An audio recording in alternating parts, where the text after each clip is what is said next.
Bienvenue sur l'émission Constellation, qui se propose d'explorer en votre compagnie les arcanes stellaires et diamantins où nous conduit la poésie de tout temps et de tout lieu.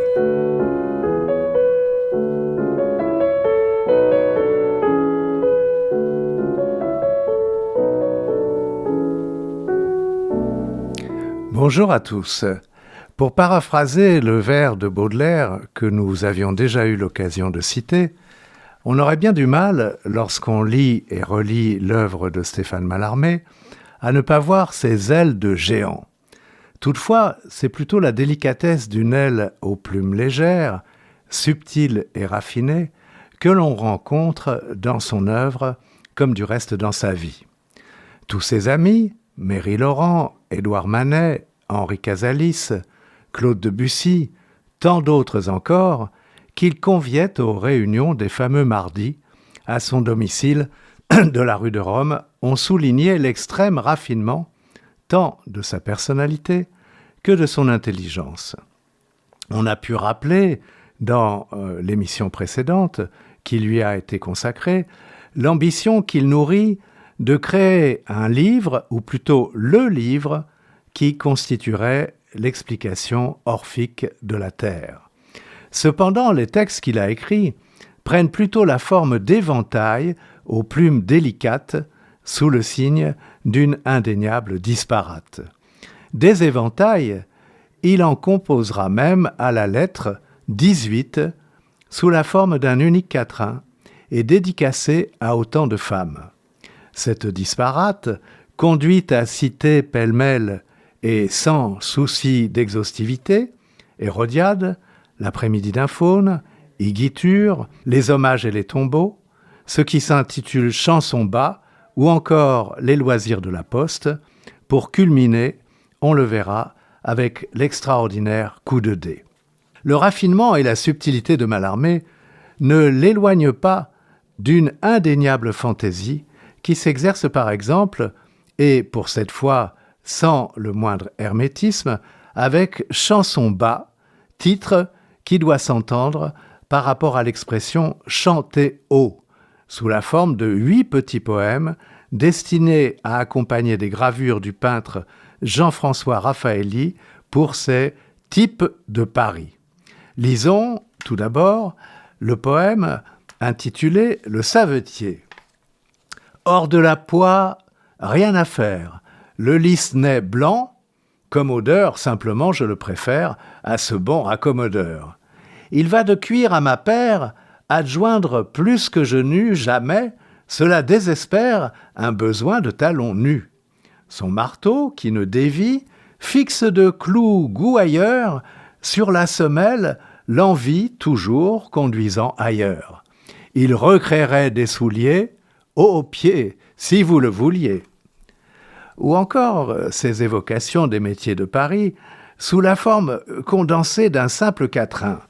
Par exemple, le quatrain consacré au vitrier. Le pur soleil qui remise, trop d'éclat pour l'y trier, ôte, éblouit sa chemise sur le dos du vitrier. Ou encore, le marchand d'ail et d'oignons. L'ennui d'aller en visite avec l'ail, nous l'éloignons. L'élégie aux pleurs hésite peu si je fends des oignons. On peut y voir autant de petits métiers disparus qui agrémentaient le pittoresque du Paris de la fin du XIXe siècle, amusant contrepoint et parfois aussi complément du spleen de Paris baudelairien. On a parlé des éventails bien réels, ornement incontournable de l'élégance féminine de ce temps.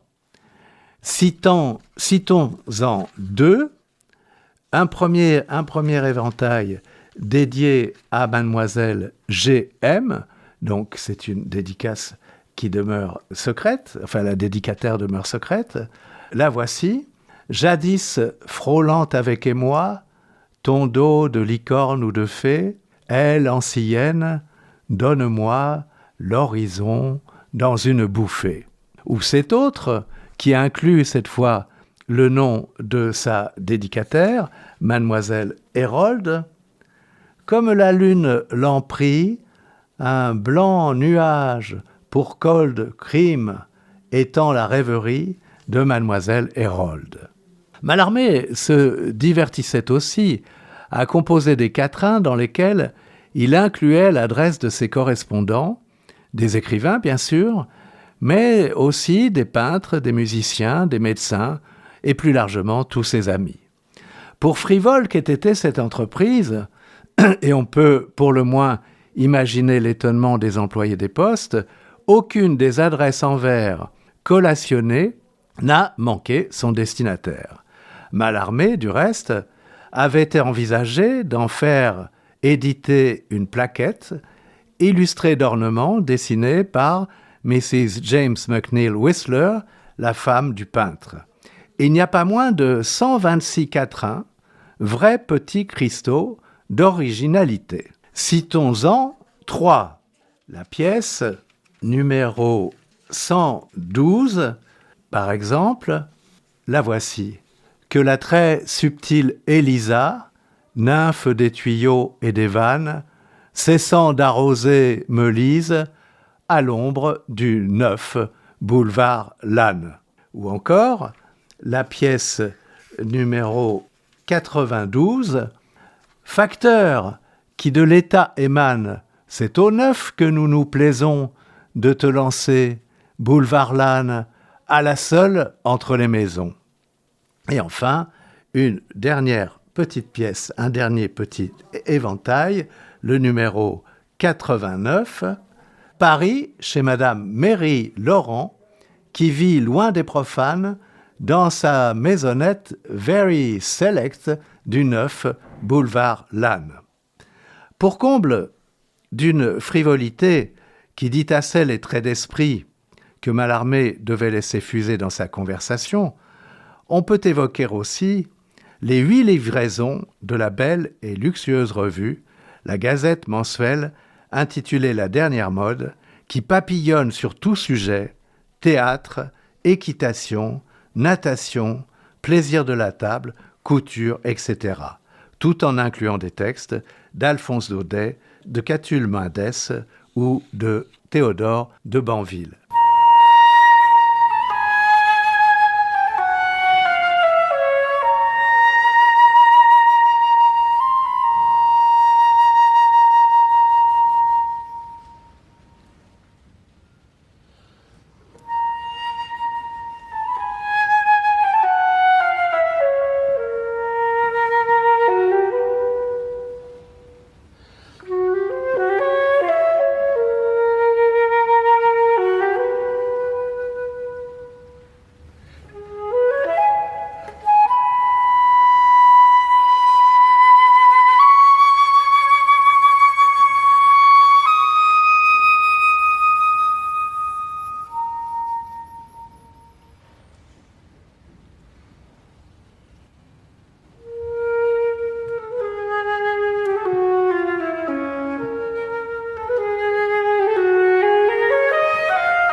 Mais venons-en à présent à un texte dont le prolongement musical fera date, sacrant aux yeux de certains l'avènement de la modernité en matière de composition musicale. Je veux parler de L'après-midi d'un faune.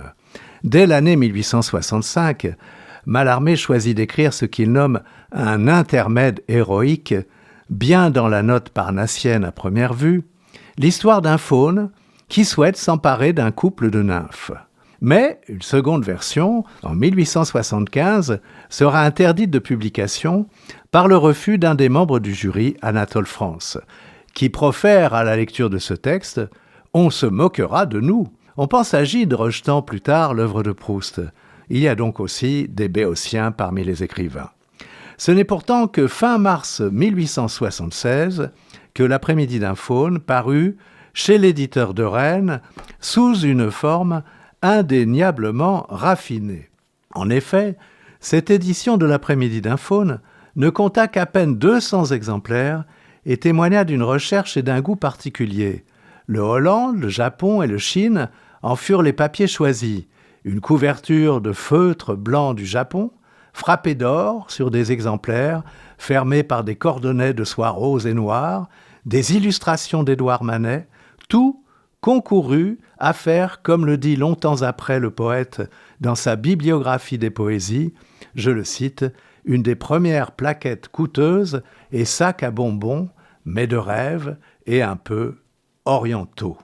Lisons à présent ce qui est une églogue, l'églogue étant un petit poème pastoral ou champêtre. C'est le sous-titre de ce monologue de l'après-midi d'un faune. Ces nymphes, je les veux perpétuer. Si clair, leur incarnat léger qu'ils voltigent dans l'air, assoupi de sommeil touffu. Aimais-je un rêve ? Mon doute amas de nuit ancienne s'achève en mains rameaux subtils qui, demeurés les vrais bois mêmes, prouvent hélas que bien seul je m'offrais pour triomphe la faute idéale de rose. Réfléchissons, ou si les femmes dont tu gloses figurent un souhait de tes sens fabuleux. Faune, l'illusion s'échappe des yeux bleus et froids, comme une source en pleurs, de la plus chaste. Mais l'autre, tout soupir, dis-tu quel contraste, comme brise du jour chaude, dans ta toison, que non, par l'immobile, hélas, pâmoison, suffoquant de chaleur, le matin frais s'il lutte, ne murmure point d'eau que ne verse ma flûte au bosquet arrosé d'accord. Et le seul vent hors des deux tuyaux, prompt à s'exhaler avant qu'il disperse le son dans une pluie aride, c'est, à l'horizon par remuée d'une ride, le visible et serein souffle artificiel de l'inspiration qui regagne le ciel. Au bord sicilien d'un calme marécage, qu'à l'envie de soleil ma vanité saccage. Tacite sous les fleurs d'étincelles, comptez que je coupais ici les creux roseaux, domptés par le talent. Quand, sur l'or glauque de lointaine verdure, dédiant leurs vignes à des fontaines, on doit une blancheur animale au repos. Et qu'au prélude lent, où naissent les pipeaux, ce vol de cygnes, non de naïades, se sauve ou plonge. Inertes, tout brûle dans l'heure fauve, sans marquer par quel art ensemble d'étalats, trop d'hymens souhaités de qui cherche le là. Alors, m'éveillerai-je à la ferveur première, droite et seule, sous un flot antique de lumière, lisse et l'un de vous tous pour l'ingénuité. Autre que ce doux rien par leurs lèvres ébruitées, le baiser qui tout bas des perfides assure, mon sein vierge de preuve, atteste une morsure mystérieuse, due à quelque auguste dent.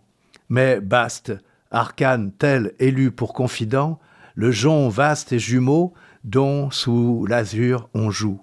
Qui, détournant à soi le trouble de la joue, rêve, dans un solo long, que nous amusions la beauté d'alentour par des confusions fausses entre elle-même et notre chant crédule, et de faire, aussi haut que l'amour se module, évanouir du songe ordinaire de dos ou de flanc pur, suivi avec mes regards clos, une sonore, vaine et monotone ligne. Tâche donc, instrument des fuites, ô maligne syrinx, de refleurir au lac où tu m'attends.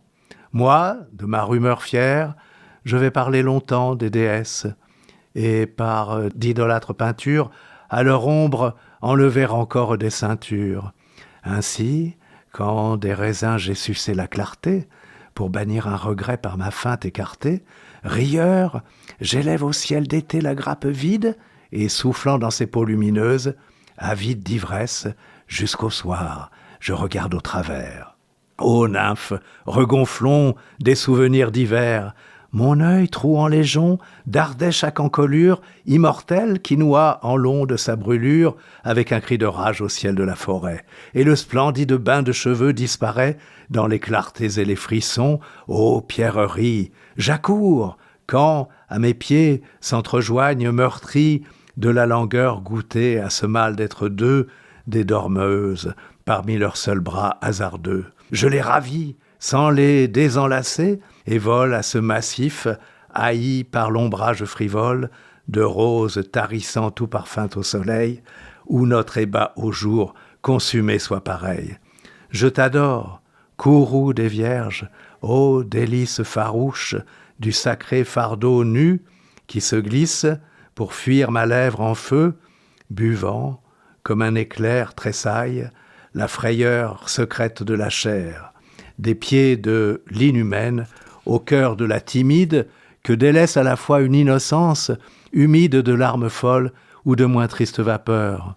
Mon crime, c'est d'avoir, gai, de vaincre ces peurs traîtresses, diviser la touffe échevelée de baisers que les dieux gardaient si bien mêlés.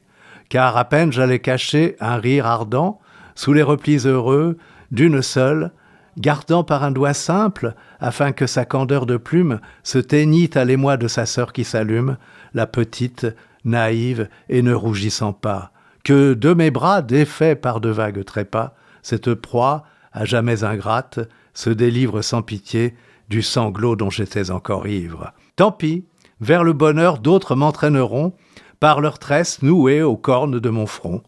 Tu sais ma passion, que pourpre et déjà mûre, chaque grenade éclate et d'abeilles murmure, et notre sang, épris de qui le va saisir, coule pour tous les saints éternels du désir. À l'heure où ce bois d'or et de cendres se teinte, une fête s'exalte en la feuillée éteinte. Etna, c'est parmi toi, visité de Vénus, sur ta lave posant ses talons ingénus, quand tonne un somme triste, où s'épuise la flamme. Je tiens la reine, ô sûr châtiment. Non, mais l'âme de paroles vacantes et ce corps alourdi, tard succombe au fier silence de midi. Sans plus, il faut dormir, en l'oubli du blasphème, sur le sable altéré, gisant. Et comme j'aime ouvrir ma bouche à l'astre efficace des vins, couple, adieu, je vais voir l'ombre que tu devins.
Un autre ensemble, ô combien plus grave, celui des hommages et des tombeaux, caractérise l'œuvre mallarméenne. 7 peuvent être retenus. Celui qui porte le titre Toast funèbre, publié dans le recueil collectif intitulé le tombeau de Théophile Gautier. Il y a aussi le tombeau d'Edgar Poe, le tombeau de Charles Baudelaire, le tombeau, c'est le titre pur et simple, mais il est consacré à Verlaine, l'hommage à Richard Wagner et l'hommage à Puvis de Chavannes. Et au seuil de cet ensemble, un simple sonnet d'une morte dont l'identité n'a pas été percée à jour et qui s'exprime directement. Je lis ce texte qui porte simplement le titre Sonnet et en sous-titre « Pour votre chère morte, son amie, 2 novembre 1877 ». Sur les bois oubliés, quand passe l'hiver sombre, tu te plains, ô captif solitaire du seuil, que ce sépulcre à deux qui fera notre orgueil, hélas, du manque seul des lourds bouquets s'encombre. Sans écouter minuit qui jeta son vain nombre, une veille t'exalte à ne pas fermer l'œil, avant que dans les bras de l'ancien fauteuil, le suprême tison n'ait éclairé mon ombre. Qui veut souvent avoir la visite, ne doit, par trop de fleurs, charger la pierre que mon doigt soulève avec l'ennui d'une force défunte. Âme, aussi clairfoyée, tremblante de m'asseoir, pour revivre il suffit qu'à tes lèvres j'emprunte le souffle de mon nom, murmuré tout un soir. Le poète, et n'est-ce pas le cas de tous les poètes, a de solides raisons d'être obsédé par la mort. Sa mère, Élisabeth, mourra lorsqu'il n'aura que 5 ans, sa sœur Marie, dite Maria, mourra à l'âge de 13 ans, et son fils Anatole mourra à 8 ans d'une endocardite. Lisons à présent un autre tombeau célèbre, le tombeau d'Edgar Poe. Tel qu'en lui-même, enfin, l'éternité le change, le poète suscite avec un glaive nu son siècle épouvanté de n'avoir pas connu que la mort triomphait dans cette voie étrange. Eux, comme un vil sursaut d'hydre, oyant jadis l'ange donner un sens plus pur aux mots de la tribu, proclamèrent très haut le sortilège but dans le flot sans honneur de quelque noir mélange. Du sol et de la nue hostile, ô grief, si notre idée avec ne sculpte un bas-relief dont la tombe de peau éblouissante sorne, calme bloc ici-bas chu d'un désastre obscur, que ce granit du moins montre à jamais sa borne, au noir vol du blasphème et part dans le futur.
Le vers, qui était dans le sonnet du tombeau d'Edgar Poe, le vers donnait un sens plus pur aux mots de la tribu, résume presque à lui seul l'entreprise malarméenne tout entière.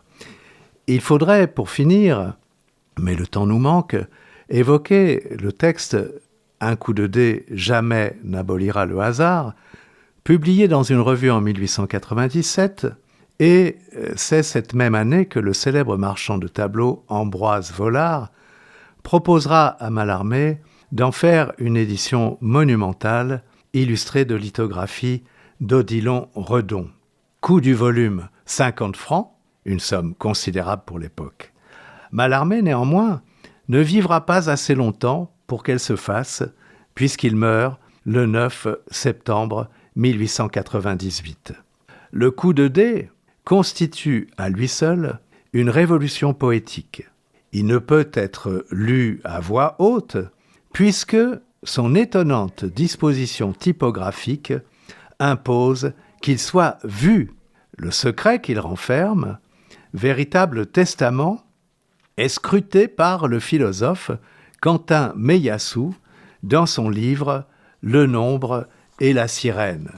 Je vous y renvoie, ainsi qu'à l'entretien que Meillassoux a accordé à France Culture. Enfin, ce texte est un clin d'œil au titre de l'émission de votre serviteur, puisque Mallarmé affirmera à son propos, je le cite, « La constellation y affectera, dans l'édition Vollard prévue, d'après des lois exactes et autant qu'il est permis à un texte imprimé, fatalement une allure de constellation.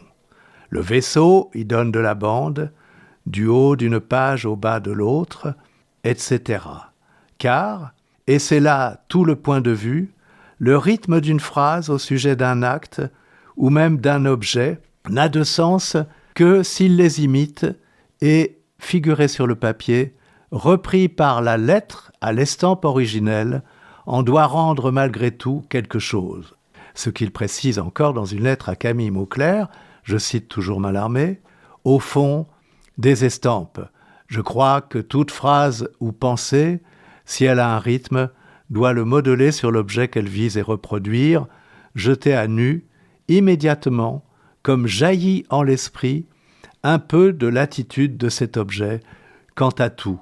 La littérature fait ainsi sa preuve. » Voilà, ce double volet consacré à Stéphane Mallarmé se termine. Vous avez pu entendre au cours de cette émission tout d'abord la pièce intitulée Syrinx de Claude Debussy, une pièce composée pour la flûte et interprétée par Emmanuel Pahud. Ce Syrinx, il faut savoir que Syrinx était une nymphe qui a été poursuivie par le dieu Pan, et pour échapper à la lubricité de Pan, cette nymphe s'était changée en roseau de dépit, et pour se consoler, Pan avait alors coupé 2 de ces roseaux, les avait joints avec de la cire d'abeille, et avait ainsi pu en faire un instrument. Ensuite, vous avez bien sûr écouté le prélude à l'après-midi d'un faune de Claude Debussy, et enfin, vous avez pu entendre à la flûte Emmanuel Pahud toujours, la fantaisie de Fauré.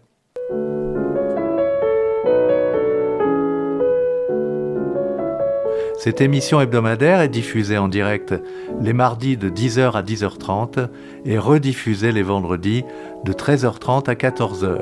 Vous pouvez aussi la réécouter en podcast, comme toutes les autres émissions des RLP.